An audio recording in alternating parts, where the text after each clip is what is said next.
একটা রাইখে আরেকটা ধরলে জ্বালা তো করবেই।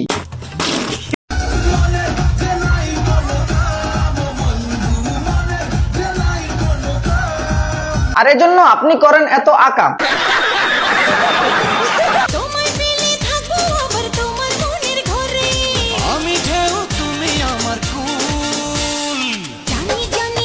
হ্যাঁ, আমরা এটাও জানি আপনি ঘন ঘন ড্রাইভার চেঞ্জ করেন। তুমি যদি সবকিছু জেনেও আমাকে ভালোবাসো। সবকিছু যাই না ভালোবাসবে মানে আপনি যতগুলো ড্রাইভার চেঞ্জ করছেন আমি ওই কটা গাড়িও দেখি নাই।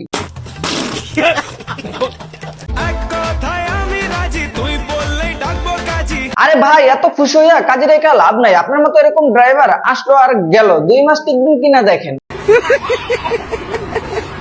আজকে তোমার মনকে জড়াই ধরবে আমার মন।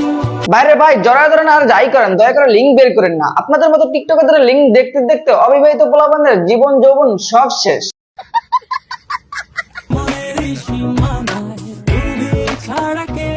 এই সীমানায় যে কয়জন আসছে আপনি ওই কয়টা কলাও খান নাই।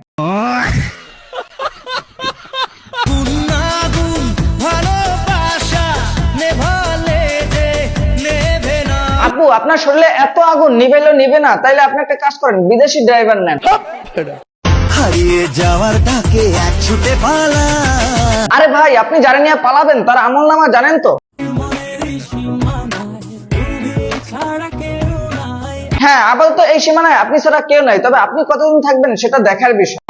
হ্যাঁ, ঠিক বলেছি, ঐশীর টেস্ট কিছুদিন পর পরই চেঞ্জ হয়। এটা লজ্জা শরম বলে কিছু নাই। তার মন যেদিকে টানে সে সেদিকেই যায়, বাট বেশি দিন স্টে করতে পারে না, অল্প দিনই এক্সচেঞ্জ হয়ে যায়। কি আশ্চর্য কথা। So hey guys, this is Sourav. তো আজকে কথা বলবো আলবির ছেড়ে দেওয়া, পেন্সিল মামুনের খেয়ে দেওয়া অনামিকা ঐশীকে নিয়ে। ও মাই গড।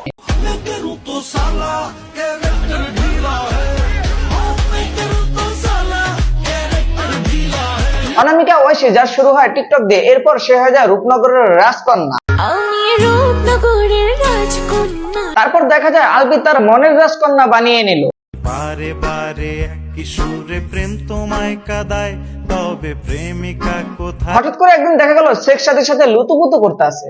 মন প্রশ্ন করে মোরে, কত ভালোবাসি তারে। এটা লজ্জা শরম বলে কিছু নাই। আগে তো বুঝি নাই আমি যৌবনের কি জ্বালা, হাউস কইরা কেন খাইলাম দুধ ভাত আর কলা। এ হচ্ছে পেন্সিল মামুন, যার সাথে একই রুমে চিল করতে গেছিল।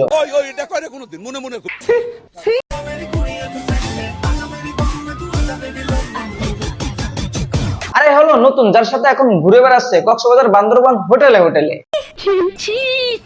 এবার আসি আলবির বিষয়। আপনি সব খুলে বলুন। আলবি আর ঐশী একসাথে থাকতে চেয়েছিল, বাট মাঝখানে ঝামেলা হয়েছে ইঞ্জিন আর ড্রাইভার নিয়ে।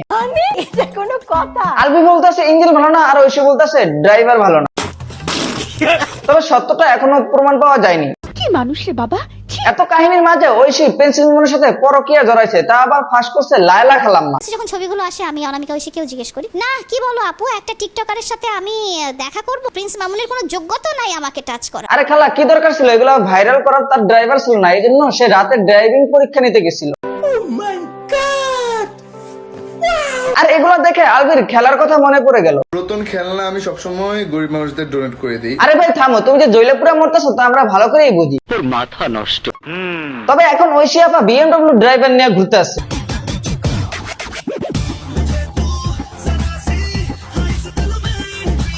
এটা দেখার পর আমাদের আলবি ভাই জেলাস হয়ে বলতেছে, এক গাড়ি যখন অনেক মানুষ ব্যবহার করে তখন সেই গাড়ির ইঞ্জিনের অবস্থা খারাপ হয়ে যায়। তুমি আর ড্রাইভার হও না, দোষ দাও ইঞ্জিনের, যা ভাগ। আজব ব্যাপার, আমি খাইছি এটা মুখ লাগাইছি বলতেছি, তাও তুমি খাবা? কেন, এটা কেমন কথা? আপাতত এই ভাঙ্গারি গাড়ি দিয়ে ড্রাইভিং শিখো, তারপর না হয় ভালো গাড়ি চালাইতে আইসো। আলবি মনে মনে আফসোস করতেছে, বরিশালে মালটা হাতছাড়া হয়ে গেল। ভাইয়া, ইঞ্জিন যেমন তেমন হোক নাই কেন, গাড়ির ফিটনেস কিন্তু ঠিকই ছিল, তো এখন আফসোস করো। তো আজ এমনই, যারা ফেসবুক থেকে দেখতেছেন পেজটা ফলো করে দিবেন, আর যারা ইউটিউব থেকে দেখতেছেন চ্যানেলটা সাবস্ক্রাইব করে দিবেন। দেখা হচ্ছে নেক্সট ভিডিওতে, ধন্যবাদ।